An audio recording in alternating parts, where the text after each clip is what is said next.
Welcome back to the True You Wellbeing channel. We put a lot of time, effort, and money into taking care of our physical bodies. Nutritious food, medical care, exercise, vitamins, and supplements. Are you giving as much care and attention to your emotional body as you are your physical body? Did you know that your emotional body has needs very much like your physical body? It needs to be nourished, and if it's not healthy and strong, it needs healing. So how do we nourish our physical bodies? With food, right? So how do we feed our emotional bodies?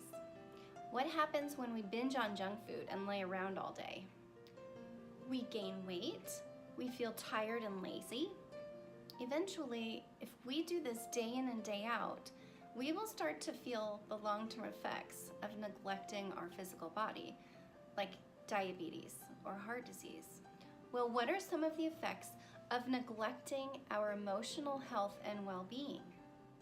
Depression, anxiety, unhappiness, all kinds of ills that will prevent us from living the kind of life that we want to live. Regaining your emotional health doesn't have to be impossible. In fact, implementing just a few strategies and making them part of your daily habit and routine can make a world of difference on your outlook on life. In this video, I am going to share with you 6 simple habits that you can put into practice today to keep your emotional body in tip-top shape just as you do your physical body.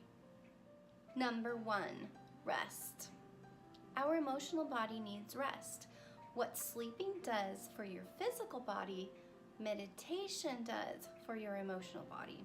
The state of calm and clarity, refreshment that you can achieve for your emotional state with 8 hours of sleep is the same level that you can achieve in just 15 minutes in meditation. It takes some practice, but there are tons of videos out there that will teach you how to meditate. With time and practice, you can learn to reset your emotional state in just 15 minutes. It's worth it. Just start by practicing 3 times a day and increase as you go along. Once you have worked up to 15 to 20 minutes a day, you will have gained a powerful tool to bring yourself back into a state of happiness and calm, no matter what life throws at you. Number 2, say yes to your needs. Do you need some alone time? Some me time? Some friend time? Meeting your needs is not selfish.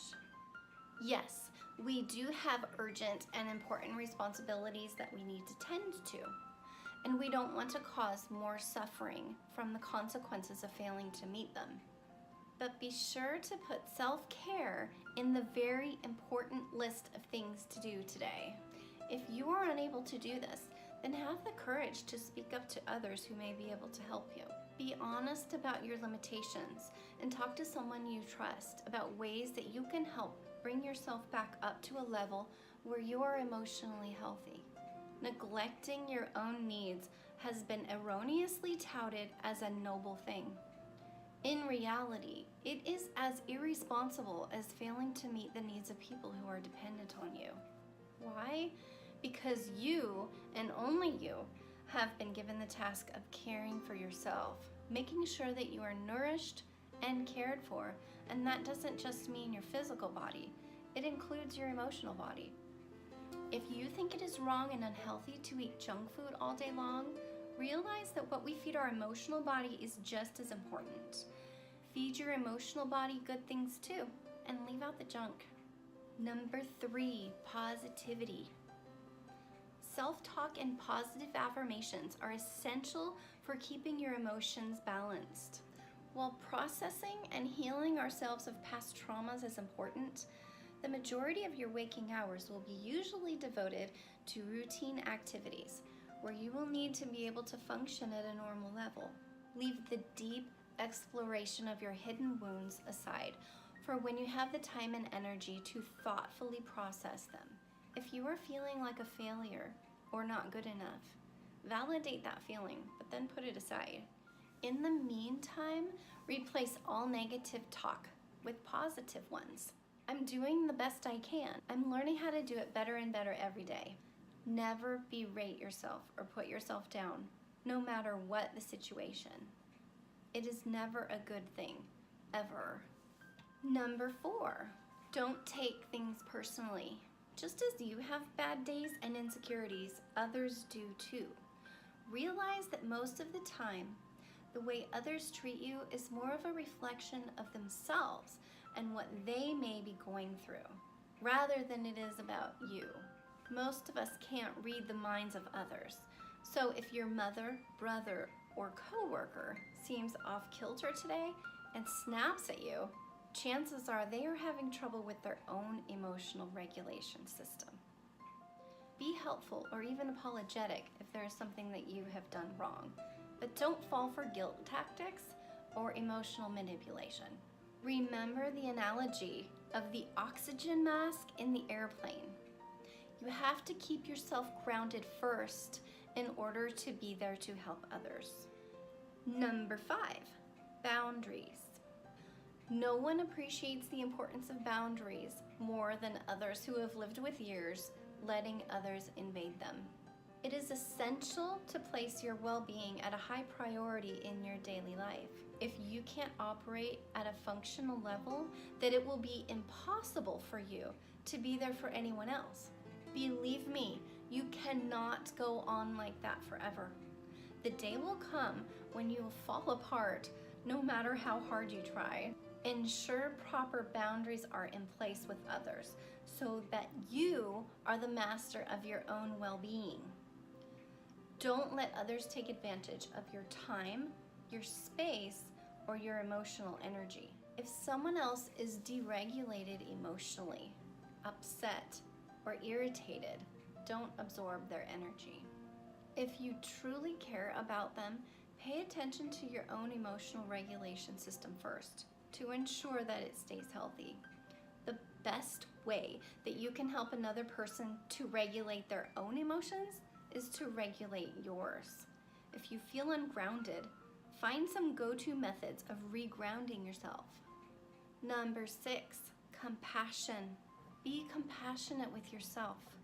Our emotional bodies are intrinsically very vulnerable. No matter how strong you think you are on the outside, your emotional body on the inside is very sensitive and needs compassion. And this is a good thing. The more sensitive your emotional body is on the inside, the more capable you are of showing empathy and understanding to others. Think of how you might show compassion, love, and validation to a friend who has had a really hard day. This is exactly what your emotional body needs from you. So the next time that you make a stupid mistake or are feeling stressed out, take a minute to acknowledge the struggle that you are feeling inside. Be gentle with yourself as you go throughout the day. Actually talk to yourself. Yes, talk to yourself with love and understanding, just like you would a child or a good friend. Now, don't forget, as you learn to put in place some of these healthier habits, that our minds, bodies, and spirits are all connected. It's not good to just focus on one aspect over the others. Taking your dog for a walk outside in the fresh air, talking with loved ones and friends, reading spiritually uplifting books, listening to your favorite music. These are all activities that will nourish all the different parts of you, the true you.